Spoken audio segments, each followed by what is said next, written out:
What's going on, everybody? Welcome to a devlog number 4 for Star Trek Infinite. Now, Star Trek Infinite just released a couple days ago. I'm still getting my review set up. I have a lot of hours in the game, but I want to make sure this review is, well, perfect. This is Star Trek Infinite, so I'm probably taking a little bit more time than normal, but it's okay. I want to kind of really flesh out the game. So, let's take a look at this devlog here. Been a long road getting from there to here. It's been a long time, but my time is flying, and I will see my dream come alive at last. Okay, we all know how the rest of that goes. Alright, let's take a look at this. Yesterday was launch day for Star Trek Infinite, and like with most launches, fires had to be put out and hotfixes needed to be pushed. I think there was a number of 2 or 3 hotfixes and patches on Thursday, and I think a few on Friday. I love how the developers are just like fixing, pushing out, fixing, pushing it out, so I really appreciate that. We are still fighting fires, though. Antivirus blocking our game's ability to write settings files, DLC not being recognized, and weird one-off issues that we are still working on reproducing and fixing. We're working through these as I write this log, and that is why this is a bit short. Now, I knew there were going to be bugs with this game, because there's bugs with every game. You know, I remember when Cyberpunk 2077 came out, and the reviews were tough, to say the least. And then you had games like No Man's Sky that released with just basically the games were just bug-filled messes, like jumping into a pool of just flies. You know, it was not stable launches, but you know, and they got really bad reviews. But fast forward to 3 years later, a couple years later, for No Man's Sky, the games have really positive reviews, and there's a huge communities behind both those games. Both games have really high reviews, and now if you go to the website for Star Trek Infinite, you're going to be like, you're going to run in here and you see mixed, 57%. Don't worry about that. That's just going to go up from now. You know, it's good that it's at 57%, considering the launch day bugs, and what you're going to see over the next year or two is that's just going to rise to the 60s, 70s, 80s, and then hopefully 90s, because eventually all those bugs will get squashed. Then you'll start seeing new content coming in, and just like with the other 2 previous games that I mentioned, that's what you're going to see. I did run into a few of those bugs, but I also believe it depends on a platform you have. So I feel like, honestly, with games, if you're running an Intel processor with NVIDIA graphics, and generally most developers try to configure their games to run on this because majority of people have Intel processors. I mean, it's like an absurd amount. I think it's like 70-80%, somewhere around there. And NVIDIA graphics cards, which, again, I think they're around 70-80%, or even closer to 90%. I am on the AMD side with AMD graphics, so I am in the minority. So I feel when you're in that minority, you're going to run into bugs that other people don't have because you're running hardware that nobody has. And it's a long story why I choose AMD. AMD is more open source, Linux friendly, so that's why. Alright, the important things to know. Top priority, known issues and workarounds. Issues and bugs, please report them on the Borg forum. Tech support for more info about optimization and technical issues. Also, join us on Discord. We have an active community that is willing to help out with almost all issues. Yes, I love the community on Discord, and you could actually speak to the developers directly. I was able to find out a couple of workarounds for bugs that I ran into, so really cool. We're also starting to see all our reviews come in, and they are hitting around where we expected it to go.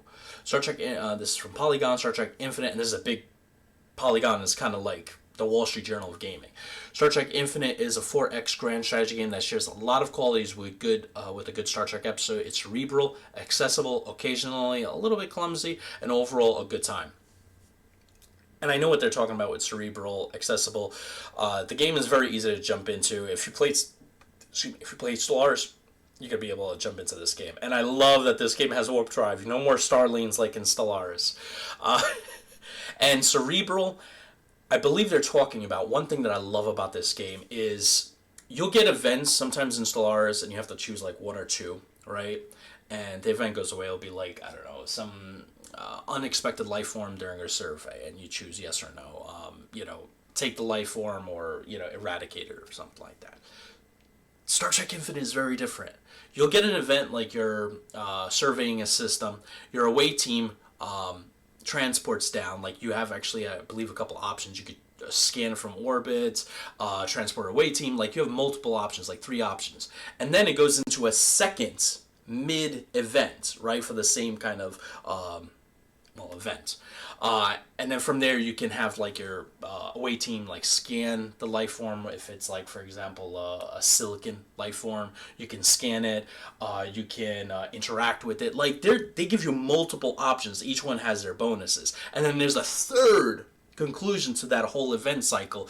And then for that you can like start relations with that life form, or you can take the life form and sell it on the open market. There's multiple options. I really love that. It feels like a mini Star Trek episode in every single time this pops up, and they pop up throughout the game, and I really love it. I actually read through all the text because it's so it reminds me of like a Star Trek episode, like a original Star Trek idea episode. Like these are certain concepts that they put up in these events that I feel like could have been their own TNG episode, which is amazing.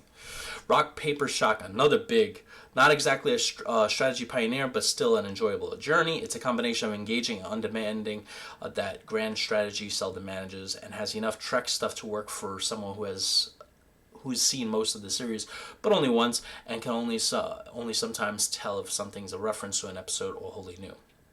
Trek Central, this is going to be big. Trek Gaming is back. Star Trek Gaming is a perfect game for those looking to lead their own version of Federation, Klingons, Romulans, and even the Cardassians. Do you feel that? I'm playing the Federation now, and like I said in my previous videos, I'm making my own Star Trek story, and every time I run into a bug and I can't do something, I'm like, all right, let me take a break. I sit down, and I'm like, you know what? I gotta continue playing. So I literally just go right back into it. The game is so intoxicating. It's just, I'm not gonna spoil anything. Well, you probably already know from the videos, but you run into the Borg, and the way they kind of introduce the Borg to you is really cool. I like it. Like I said, remember those events, those 3 event kind of things?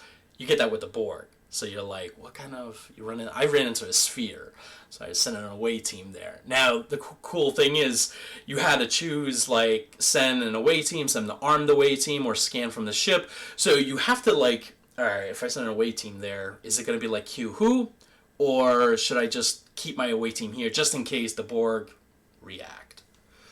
Trevier, I don't know, where no one has gone before. Star Trek game is a glorious strategy game, just dripping in canon and nostalgia. I love it sometimes and hate it in others, but I'll be damned if it hasn't taken up my thoughts during most waking hours. I sit pondering how to better deal with the Nausicaans, integrate Bajor, or fight the Borg. Yes. And then...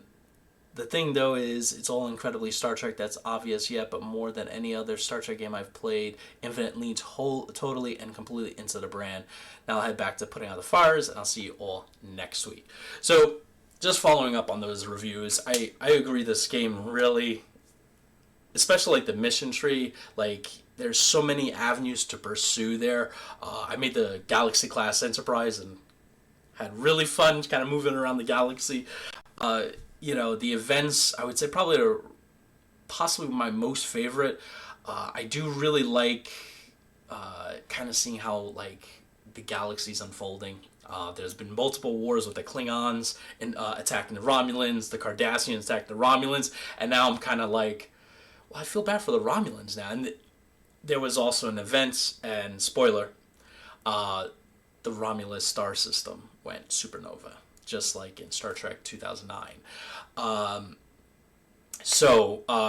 I really felt bad for them, so I opened up relations with them and trying to improve it, hopefully make a non-aggression treaty with the Romulans, which is kind of strange, but, I feel for them, so I'm reaching out.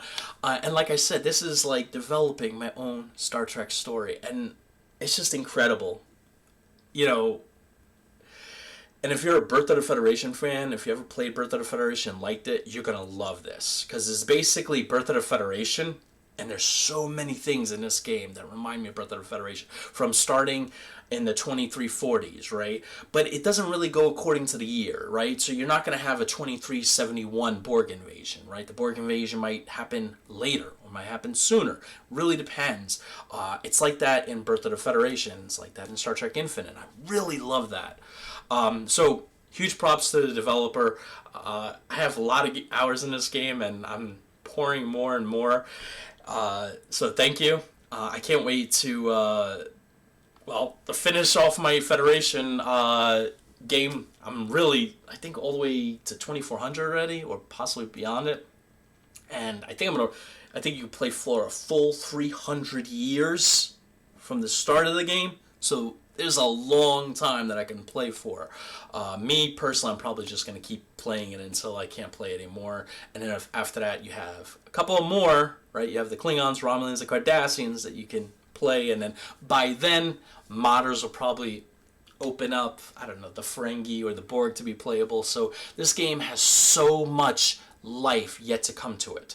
It's an incredible game where it is right now. It's a great game, right? And it's only going to get better. And I feel that once the modding community opens up, right, this game is just going to skyrocket. It's just going to be the game that every Star Trek fan has been waiting for, because whatever you want to play, you want to play the Borg, you want maybe more minor races in there, whatever your customization is, the modding community is going to provide that for you. So I can't wait for that. Anyway, hopefully you guys enjoyed this. Catch you in the next one. See you then.